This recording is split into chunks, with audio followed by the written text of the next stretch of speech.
मुसलमानों को भी नहीं पता ये सच। पूरी दुनिया में अपनी पकड़ बना चुके इस्लाम धर्म के बारे में आप सभी जानते होंगे, लेकिन क्या आपको इस धर्म का असली सच पता है? क्या आपको ये मालूम है इस्लाम धर्म में की जाने वाली चीजें आखिर क्यों होती है? क्यों इस्लाम धर्म में लोगों को जलाया नहीं जाता बल्कि दफनाया जाता है? क्यों इस्लाम धर्म के लोग अधिकतर मांस खाते हैं? आज की हमारी वीडियो में आपके सभी सवालों के जवाब मौजूद है, जहां हम आपको इस्लाम धर्म की उस सच्चाई से रूबरू करवाने वाले हैं जिसे जानकर आपके होश उड़ जाएंगे। यहाँ तक कि बहुत से मुसलमान भी इसके पीछे का सच नहीं जानते होंगे।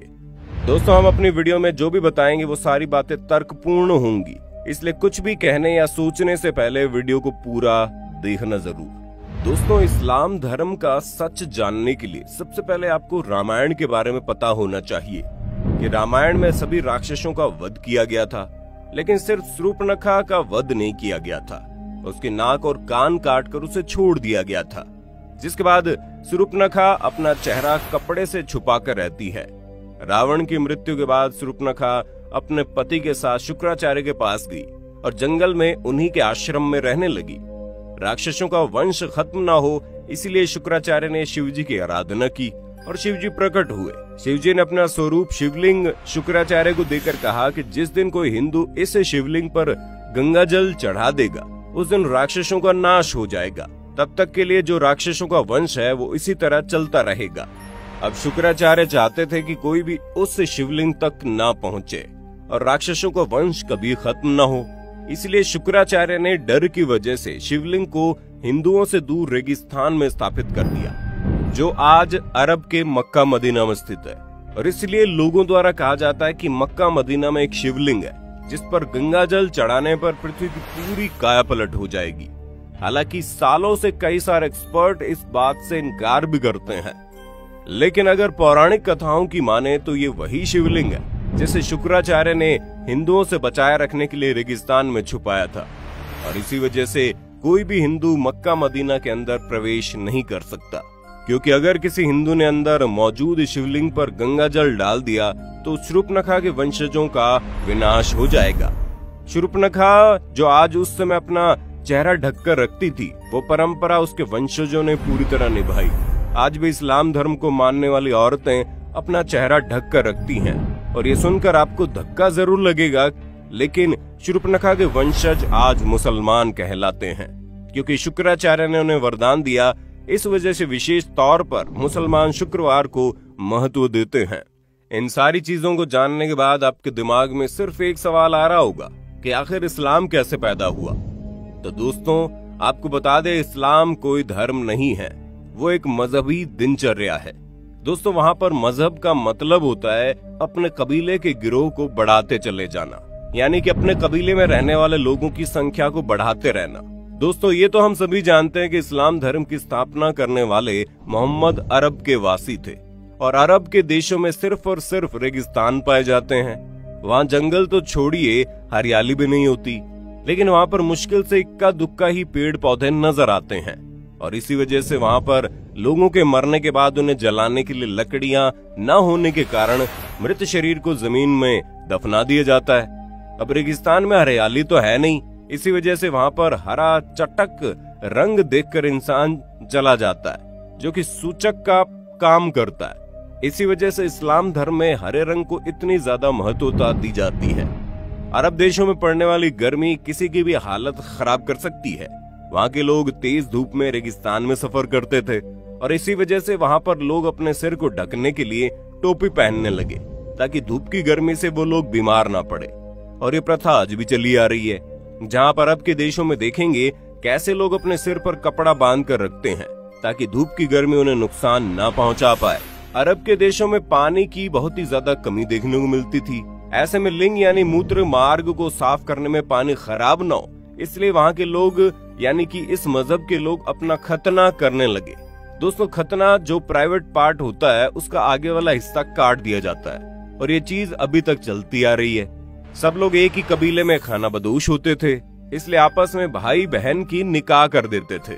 उन्हें शादी करने के लिए कहीं दूर रिश्ता ढूंढने की जरूरत नहीं होती थी, पर हाँ, वो लोग शादी करने से पहले इस बात का जरूर ध्यान देते थे कि जिसके साथ वो शादी कर रहे हैं वो उसका सगा भाई या बहन ना हो, अगर कोई चाचा या मामा वगैरह का लड़का या लड़की है तो उसके साथ ये लोग आराम से शादी कर देते थे। बस शर्त ये होती थी कि जिस शख्स से इस्लाम धर्म में शादी होती थी उसका जन्म आपकी माँ की कोख से न हुआ हो। अब अगर बात की जाए खान पान की, तो आप जानते ही हैं कि अरब के देशों में रेगिस्तान के अलावा आपको और कुछ देखने को नहीं मिलेगा। वहाँ खेती बाड़ी करना या फिर फलों को उगाकर खाना असंभव था। इसी वजह से वहाँ के लोग जानवरों को मारकर अपना भोजन बनाते थे और वही परंपरा आज तक चली आ रही है। भले ही आज हर जगह गेहूं, चावल, फल फ्रूट पहुंच सकते हैं, लेकिन फिर भी इस्लाम धर्म के ज्यादातर लोग पुराने समय की तरह ही जानवरों को मारकर खाना पसंद करते हैं। हालांकि पहले के समय में लोगों को ये पता था कि किसी भी जीव को मारना अच्छी बात नहीं होती, इसलिए वो अपनी भूख मिटाने के लिए जिस किसी भी जानवर को मारते थे उसे कुर्बानी का नाम दे देते थे। और जब जानवर की कुर्बानी की जाती थी तो उस वक्त अल्लाह को याद कर लिया जाता था, ताकि जानवर की मौत का जो पाप है वो उनके सिर पर ना चढ़े। ये चीज धीरे धीरे बढ़ती गई और एक प्रथा में बदल गई और अब तो इसे दुनिया भर में त्योहार की तरह मनाते हैं, जहां जानवरों की कुर्बानी करके लोग उसे खाते हैं। वैसे आज लोग इन सारी चीजों के बारे में नहीं सोचते और किसी भी जानवर को खाने में बिल्कुल भी संकोच नहीं करते। अब ये बात तो आप अच्छे से जानते हैं कि रेगिस्तानी इलाके में मूर्ति वगैरह को बनाने के लिए मिट्टी नहीं मिलती, इसलिए जिसकी वजह से इन्होंने मूर्ति पूजा को अपने कबीले से यानी अपने मजहब से खारिज कर दिया। कबीले को एक जगह से दूसरी जगह लगातार आना जाना रहता है, इसलिए वो लोग कम बर्तन रखते थे और एक ही थाली में 4-5 लोग बैठकर खा लेते थे। मुसलमानों के कबीलों की संख्या को अधिक से अधिक बढ़ाया जा सके, इसलिए कबीले में एक आदमी को 4 शादियां करने की इजाजत थी। अब अगर इन सारी बातों पर गौर किया जाए तो इससे ये चीज साफ होती है कि इस्लाम कोई धर्म नहीं है बल्कि एक कबीला है, जिसे सिर्फ जनसंख्या को बढ़ाने के लिए बनाया गया है। और इसके जो नियम है वो उनके सिद्धांत नहीं बल्कि इनकी दिनचर्या है। जिस तरह वातावरण इन्हें मिला उस हिसाब से इन लोगों ने जीना शुरू कर दिया और आज भी वातावरण और आसपास का माहौल बदलने के बावजूद ये लोग उसी तरह से अपनी जिंदगी बिता रहे हैं। दोस्तों, हमने आपको इस्लाम से जुड़ी जितने भी बातें बताई है वो सारी सच्ची है, तभी तो आज इस्लाम धर्म को मानने वाले लोगों की जनसंख्या लगातार बढ़ती जा रही है, जिस पर चाहकर भी कोई रोक नहीं लगा सकता। और जिस हिसाब से मुसलमानों की संख्या बढ़ती जा रही है उसे देखते हुए ये कहना गलत नहीं है कि आने वाले कुछ ही सालों में दुनिया में सबसे ज्यादा मुसलमानों की आबादी देखने को मिलेगी।